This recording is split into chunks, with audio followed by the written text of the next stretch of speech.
எங்கள் ஏரியாவில் கீரைக்காரர் வண்டியில் கீரையெல்லாம் ஒரு வாரத்துக்கு ஒரு 2-3 நாள் கொண்டு வருவார். இன்றைக்கி காத்தால் அவர் அந்த மாதிரி வரும்போது முளைக்கீரை, அரைக்கீரை அதெல்லாம் சொல்லும்போது ஒரு கீரையோட பேரை சொன்னார். எனக்கு ஆச்சரியமாக இருந்தது.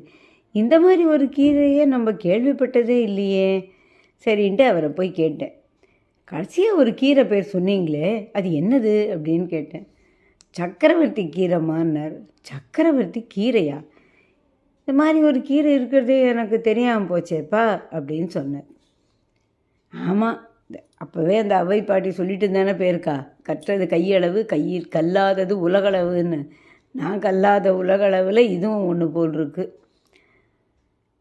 அப்போ அவர் சொன்னார், இந்த கீரை வருஷத்தில் 1 மாதம் தாம்மா கிடைக்கும் அப்படின்னு சொன்னார். கீரை பார்க்க தளதளன்னு சூப்பராக இருந்தது. அதுக்கப்புறம் அதை வாங்கிட்டு வந்துட்டு கூகுள் பண்ணி பார்த்தேன். இதில் இரும்பு சத்து, பொட்டாசியம், கால்சியம், துத்தநாகம் எல்லாம் இருக்கான். அப்புறம் இன்னும் நிறைய சொன்னார் அவர். ஹீமோக்ளோபினுக்கு நல்லது, மாதவிடாய் கோளாறுக்கெல்லாம் சரியாகும் அப்படி இப்படின்னு சொல்லிட்டு போனார். சரி, இன்னும் நிறைய இருந்தது. எடுத்துன்னு அந்த கீரையை நல்லா வாஷ் பண்ணி பொடியாக நறுக்கி ஒரு பாத்திரத்தில் போட்டு கொஞ்சம் கல்லுப்பையும் சீரகத்தையும் நிரடி போட்டேன்.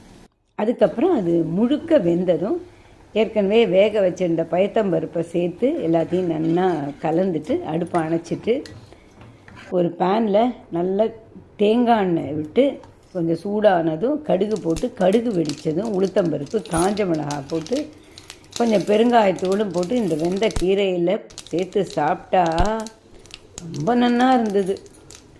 உங்களுக்கு இந்த மாதிரி ஒரு கீரை இருக்கிறது தெரியுமா தெரியாதான்னு சொல்லுங்க. அதோட தயவு செஞ்சு லைக் பண்ணுங்களேன். லைக் பண்ணாமல் போகாதீங்க. இதை பார்த்துட்டு ஒரு லைக்கை போடுங்க. முடிஞ்சால் ஷேர் பண்ணுங்கள்.